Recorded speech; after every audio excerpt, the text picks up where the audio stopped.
Hey guys, today we're going to react to Emerson, Lake and Palmer Knife Edge live in Switzerland in 1970. The original video is in the description because this was actually kind of hard to find. I didn't really see too many videos on this. This is apparently the only one with Knife Edge on it. I have never listened to Knife Edge, I have no clue what it is, what it's talking about, what instruments it uses, what kind of like cool performance they're gonna do, and if there are lyrics at all. So I don't know if this is a instrumental or anything like that, but it's 6 minutes long, so we're gonna check it out. At the end of the video, if I remember, I'll try to play a tune that I have been thinking about recently on a new song, so tune in for the end of this video to check out the exclusive stuff as well. But yeah, let's play this in 3, 2, 1, play. Oh, well, apparently it's loading, so... Okay, so now it should probably work. 3, 2, 1, play. Ooh. Already sounds pretty impactful, kind of. Oh, that is a really cool bass line. Very kind of groovy. I don't know if that's the sound of clapping or his sticks. I'm probably it is clapping. Tread the road, cross the abyss, take a look down at the madness. On the streets of the city, only specters still have. I like how his vocals are based on the bass line. Gallows, sing the praises of the hallowed. Our machines feed the furnace. If they take us, they will burn us. Oh. I was wondering if there was going to be real keyboard stuff here. Oh, that's really cool.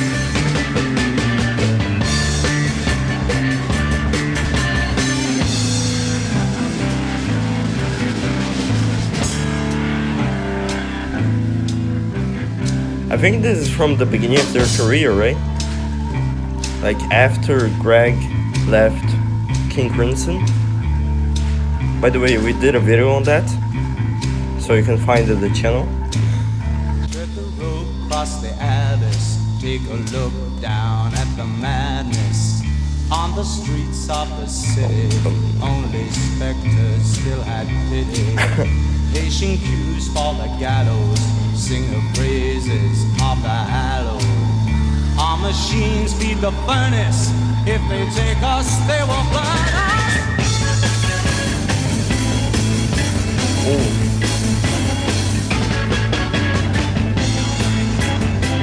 I find something really interesting actually. Apparently he's using the, I don't know what you call it, like there's a technical term for it, but I don't remember. I call it the marching band hand.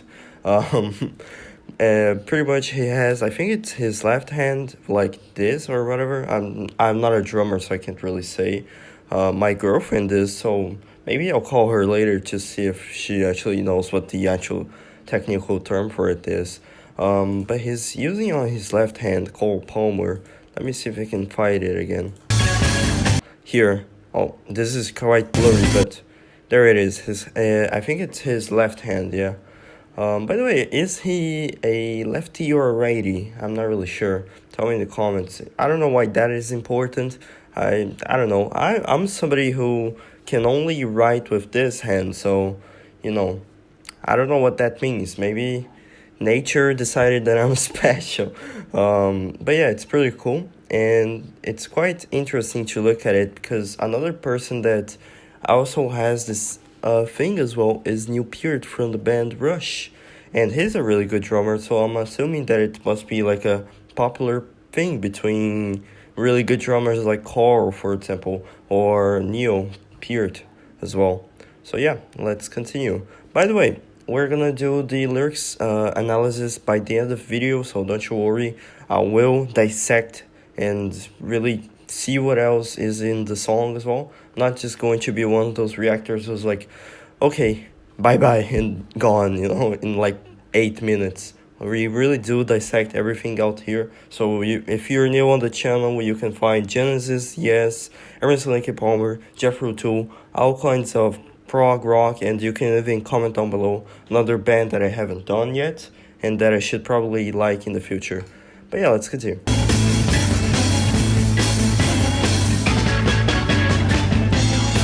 Really like the dynamic of Keith and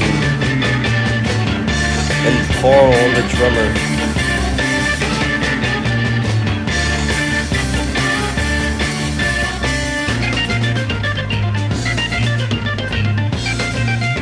I think Keith is self-taught, right?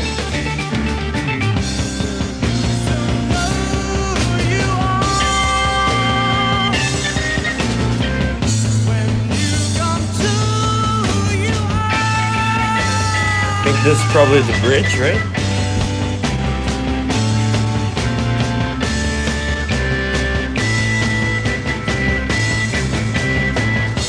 It's really cool. Oh. That was really cool. I'm gonna rewind back again because it was really cool drum part. I was going to say, like, that is a really cool chord structure. Like, I'd love to play that on the guitar. I wonder how they do these songs. If you have any information about that, tell me in the comments. Like, does Greg Lake? I feel like most of the songs are by either Greg or Keith.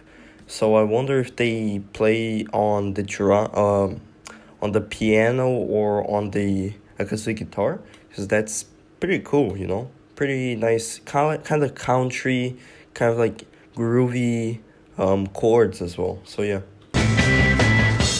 listen to that drum, man.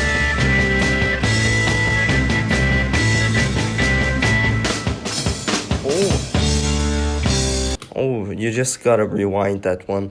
I just love the like the moment of silence in between each beat, because like it adds so much to the expectation of the listener, you know.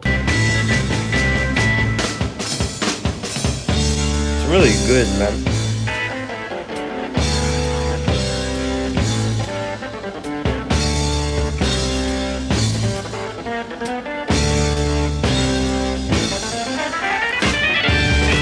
Like a keyboard solo.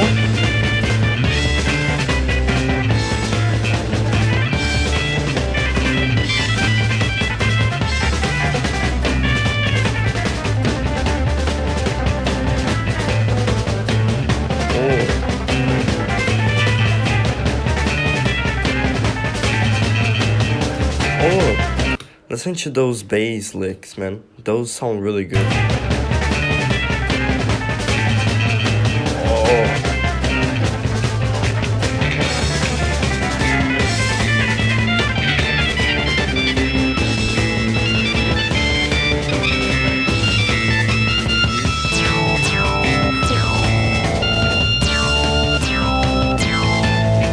By the way, what's the name of the keyboard? I think somebody has mentioned in the past, but I can't really remember. And it's not like a catalog each keyboard. I'm not like a professional music guy or anything like that, so I can't really remember like which sound the keyboard does. For example, I know what an organ sounds like, and I know what a piano sounds like, but I don't know more than that, pretty much. And I feel like my acoustic guitar is gonna fall behind me, so hang on, let me let me prevent a disaster from happening.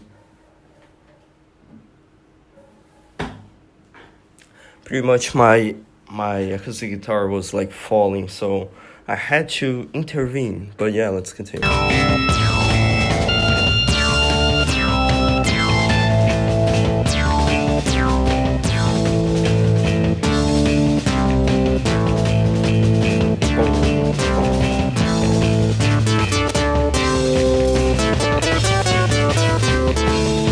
Like Carl Palmer just goes insane each song.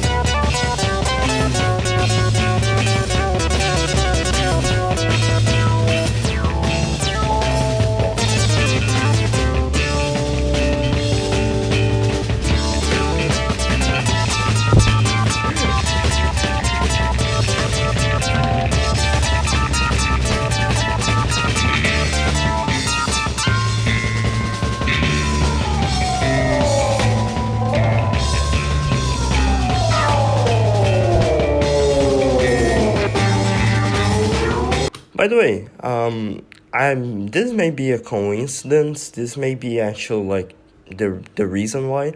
But doesn't this light kind of remind you of the debut album of Queen? Am I crazy, or is it the same light maybe, or the same studio? I'm not really sure where this is exactly.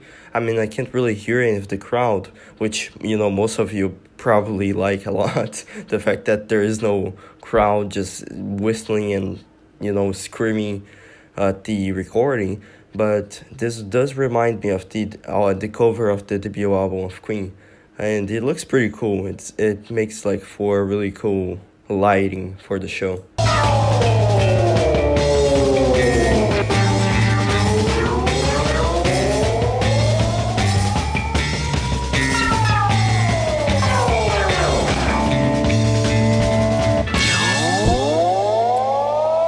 Oh, what is that effect? Oh, oh.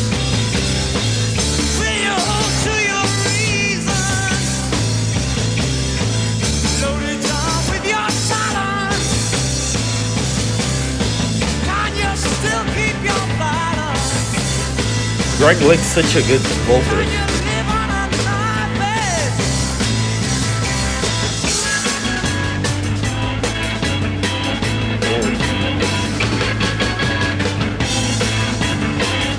Sounds kind of like country,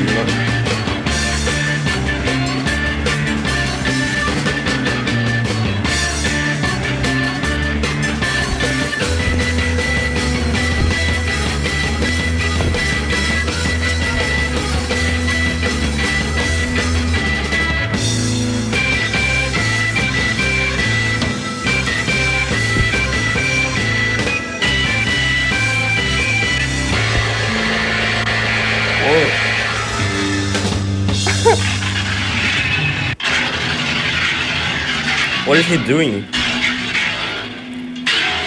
What the fuck?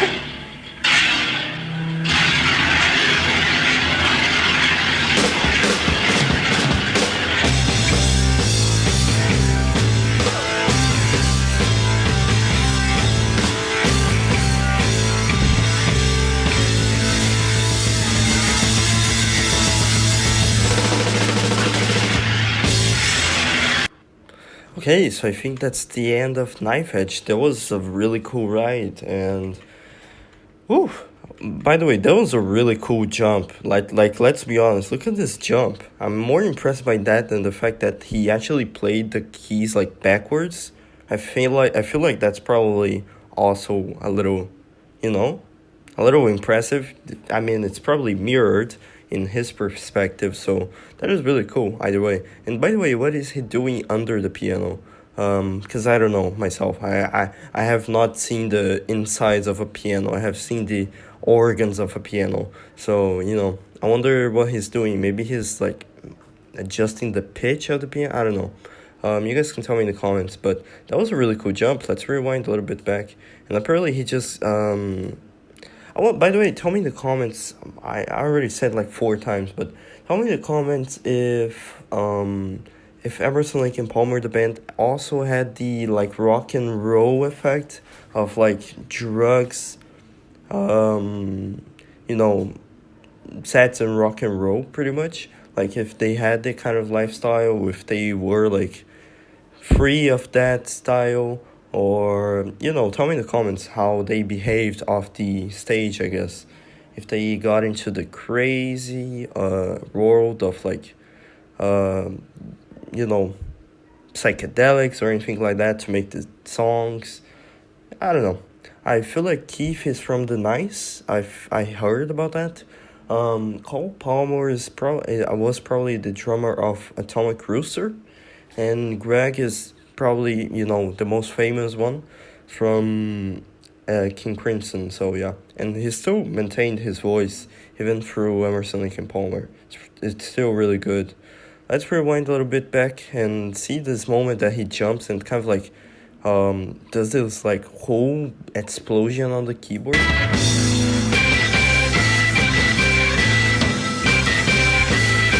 Look, he's kind of like looking backward, maybe preparing for what he's gonna do.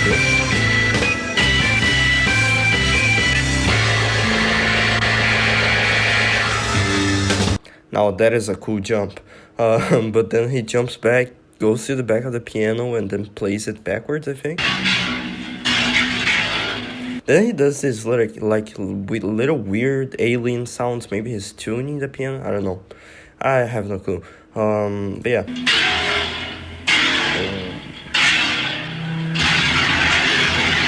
Sounds like me tuning my acoustic guitar. And he like shakes the keyboard, you know.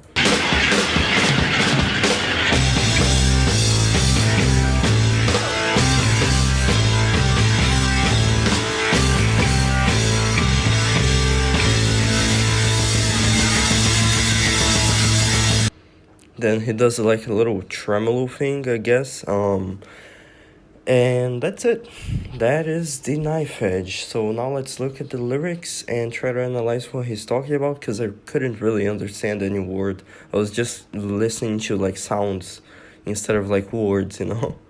But yeah, overall, I really like the song. The drums are really good. Probably one of the best parts of the song, honestly, because it really keeps you up. Like, it's very energetic. The bass was a really good factor in the intro. Really appreciated that. Oh, that sounds really heavy and nice. The keyboards were also really cool in the like, what do you call it? Like the epicenter, not the epitaph. The epicenter of the song, you know, like the very loud part where you just jam to it, pretty much. And Cole Palmer is really going crazy good on the drums, man. The vocalist Greg Lake is also did a really cool job of like maintaining not only his like kind of low notes, but also his very high notes with such vocal delivery that makes you think that he's maybe like a really famous country singer or something, you know. But yeah, that's pretty much it. Let's see the lyrics. Okay, so I read a little bit of the Knife Edge's lyrics, and it's kind of complicated because there are no notes or annotations or anything like that. So it's pretty much on me, it's my interpretation, and there's no real right or wrong. It's just ideas floating around of what I'm thinking. So you guys can also tell me in the comments what you think this song is talking about. But here are the first verses. Just that step, cried the sad man, take a look down at the madman. Theater kings on silver wings fly beyond reason. From the flight of the seagull come the spread claws of the eagle. Only fear breaks the silence, as we all knew, pray for guidance. That is a really cool verse. I really like the rhymes and stuff. Like, it's very well done. And I think it's written by Greg Lake, which is very nice. And one thing that does kind of remind me of King Crimson is the sad man and the madman, because in I Talk to the Wind, one of the songs in the famous debut album, he said, say the straight man to the late man. So I wonder if there is, that's literally the first verse, by the way. I wonder if there is any correlation between that, you know. I think that Greg Lake is the one that wrote I Talk to the Wind, or not. It was written by Ian MacDonald and Peter Seinfeld, so never mind. But maybe there is correlation, I don't know. Just a step, cried the sad man. So it makes me think of, you know, the S word that YouTube censors me to say.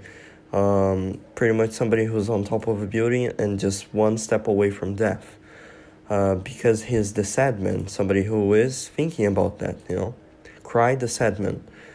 Take a look down at the madman. So pretty much he's looking from on top of the building down to the streets of the city, looking down at the madman. I wonder what that madman is. Maybe it's the style of, you know, going crazy over your job, over your obligations, over your responsibilities. You know, maybe that's the madman, somebody who really grinds hard to make all the money in the world and then can't afford to spend it, you know. Theater kings on silver wings fly beyond reason. Just makes me think of Hollywood, because theater kings, you know, on silver wings, Maybe it's supposed to be like monetary safety, financial safety. Somebody who has the enough money in the world to really stay afloat and fly beyond reason. Maybe from the flight of the seagull. Maybe the seagull. What does the seagull represent? Maybe it's supposed. I mean, usually seagulls represent like birth, because a seagull brings a baby. So I don't know. From the flight of the seagull, maybe the seagull supposed to represent responsibilities, pretty much just running away from responsibilities. Come the spread claws of the eagle, maybe the eagle is supposed to represent like fear or the anxiety that really catches its prey. Only fear breaks the silence, maybe like I said, anxiety or fear. um, the silence. Maybe the silence is supposed to be like our everyday life. Maybe somebody who is living anxiously throughout life. As we all knew, pray for guidance. Pretty much we don't have really like a compass or anything to really tell what's right or what's wrong except for ourselves. So we really like are just on this world without any guidance, so we kneel and pray for it. Tread the road across the abyss. I wonder what the abyss is supposed to be. Maybe it's like the looking down of the guy that was the sad man. Take a look down at the madness. Now it's not the madman, it's madness itself. On the streets of the city, like I said, the busy work lifestyle, only specters still have pity, like people from that came before have pity of us in the present. Patient queues for the gallows, sing the praises of the hallowed. Maybe this is like talking about death. It does remind me of Hallowed Be Thy Name because, hallowed. Our machines feed the furnace, maybe talking about if they take us, they will burn us. That is a really cool verse, by the way. This makes me think of like machines taking over humans, and it is possible because Carnival 9, maybe that's the beginning of the idea that robots will eventually over what they call it, compete with humans, and they'll burn us in the furnace. I don't know. Will you still know who you are when you come to who you are? Maybe this is talking about like who are you when you don't know who you are, and what are you going to be when you discover who you are? It's a question of like, if everything you thought you were was a lie, who are you then? Maybe this is what it's talking about. When the flames have their season, will you hold to your reason? I wonder what the flames mean. Maybe it's supposed to be like a problem, an issue in general, or like the truth to who you are. Will you hold to your reason? Maybe reason is supposed to be the antithesis of madness and fear. So pretty much somebody who is going to keep their cool and not go angry or sad over it. Loaded down with your talents, can you still keep your balance? Just pretty much motivational maybe. And can you still keep your balance? Can you still, be, what do you call it? Can you still keep your reason instead of acting emotionally and reacting emotionally to a situation? Can you live on a knife edge? That's the title of the song. Maybe it's supposed to be like anxiety, maybe. Like, can you really keep the balance to keep going through life without falling? Maybe that's what, the idea of knife edge is. But I'm not really sure. Apparently, it was written by Richard Fraser, Greg Lake, Johann Sebastian Bach, which I'm pretty sure was not part of Emerson, Lake and Palmer. Okay, and I don't know how to pronounce that name, but I'm going to say Leos Chinasek, maybe. There are some, like, weird characters, so maybe it's pronounced another way. But, yeah, apparently Bach was a composer, and maybe the keyboard part, the piano part, not really sure. Or maybe these lyrics, I don't know. But yeah, I hope you guys enjoyed it. What do you think what do you interpret the lyrics to be? And by the way, I didn't forget, I will play the tune that I said I was going to play. Just gotta get my acoustic guitar. And this is the tune. I'm gonna try to show the guitar right here. Not sure if the audio will pick up, but whatever.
That is the tune. I hope you guys enjoyed it, and tell me in the comments what you thought of it, and like and subscribe to the channel. If you want more content like this, comment down below other Emerson, Lake and Palmer or other bands that you want me to react to in the future. So I hope you guys enjoyed it. Thank you guys for watching. Bye bye.